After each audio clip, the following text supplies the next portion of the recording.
আমার কাছে একটা মোবাইল এসেছে স্যামসাং M31 বা M21, যেগুলো ডুয়েল টেকার মোবাইল হয়। মোবাইলটা নর্মালি ডুয়েল টেকার কেউ রিবলিং করেছিল, তো তারপর মোবাইলটা আমার হাতে আসে। তো আমার হাতে আসার পর এটা চেক করলাম যে ডুয়েল টেকার সে পারফেক্টই কাজ করেছে, কিন্তু মোবাইলটা ডিসপ্লে লাইটটা অনেক কম আছে। ডিসপ্লের লাইটটা অনেকই কম আসছে, আর মোবাইলটা তোমার ফুল চালু হয়ে যাওয়ার পর মোবাইলটার মধ্যে কোনো গ্রাফিক্স, কোনো লাইট আর কিছুই থাকছে না। যেমনটি ভিডিও দেখতে পাচ্ছ, মোবাইলটা ফুল চালু হওয়ার পর আর মোবাইলটার মধ্যে কোনো লাইট আর গ্রাফিক কিছুই নেই। তো আমরা একটা ডিসপ্লেটার মধ্যে চিহ্ন দিয়ে দিচ্ছি, যাতে করে এইটা বোঝা যায় যে ডিসপ্লেটা চেঞ্জ হয়নি, তার উপরেই রিপেয়ার করা হয়েছে। তো আমি এই কোনটা ডিসপ্লের ভেঙে দিলাম, দেখতে পাচ্ছ তোমরা, চিহ্ন দিয়ে দিলাম একটা। এরপর মাদারবোর্ডটা আমরা চেক করব আর ফুল ভিউটা দেখছি মাদারবোর্ডের।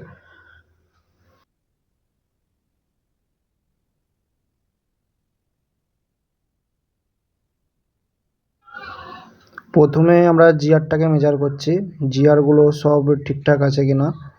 তো স্টেপ বাই স্টেপ আমরা এটা কাজ করব। প্রথমে জিআর ফাংশানটা দেখব, বা কুল টেস্টিংটা প্রথমে দেখব। কুল টেস্টিং যদি ঠিকঠাক থাকে তারপর আমরা হট টেস্টিং চেক করব। কিন্তু আমরা প্রতিটা জিনিসই চেকিং করেই আমরা এগোবো স্টেপ বাই স্টেপ।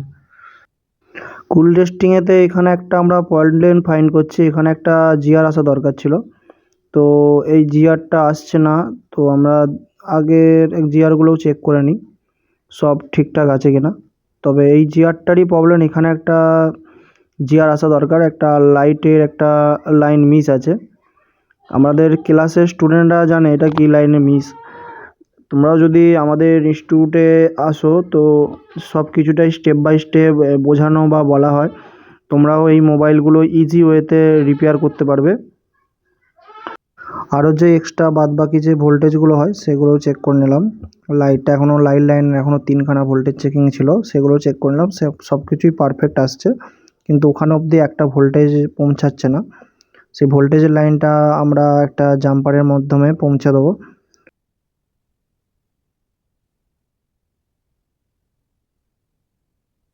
জাম্পারটা যাতে মজবুত হয় সেই কারণে প্রথমে এখানে একটু রাং ধরিয়ে নিলাম, আর এখানেতে একটু জাম্পার ওয়্যারটা লাগিয়ে দেওয়ার চেষ্টা করব। তারপর যেখান থেকে লাইনটা মিস আছে সেখানেতে একটা জাম্পার করে দেবো। জাম্পার করে দিয়ে দেখবো এবার তোমার লাইটটা পারফেক্ট এসেছে কিনা।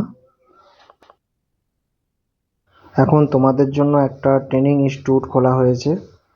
ইনস্টিটিউটটার মধ্যে সব কিছু ধরনের রিপেয়ারিং শেখানো হচ্ছে। ডুয়েল পাওয়ার আইসি, ট্রিপল পাওয়ার আইসির concept, charging, light, graphics, dual টেকার, সিঙ্গেল আইসি, সব ধরনেরই মাদারবোর্ডের রিপেয়ারিং শেখানো হচ্ছে। তো আপনারা ভিজিট করতে পারেন, এই নাম্বার স্ক্রিনে দেওয়া আছে। নাম্বারটা এবার কমপ্লিট হয়ে গেছে। তো এবার আমরা মাদারবোর্ডে ফিক্স করে এটা দেখছি ডিসপ্লে লাইটটা পরিপূর্ণভাবে এসেছে কি আগের মতোই প্রবলেম আছে। দেখতে পাচ্ছ ডিসপ্লে লাইটটা পরিপূর্ণভাবে চলে এসেছে। মোবাইলটা পুরোপুরি অন হওয়ার পর যে ডিসপ্লে লাইটটা চলে যাচ্ছিল, আমরা সেটা দেখব যে ডিসপ্লে লাইটটা চলে যাচ্ছে না এবার স্টেবল হয়ে গেছে। দেখতে পাচ্ছ এবার স্টেবল হয়ে গেছে। আমরা একটু টাচারে ঘেঁটে দেখে নিলাম, পারফেক্ট হয়ে গেছে।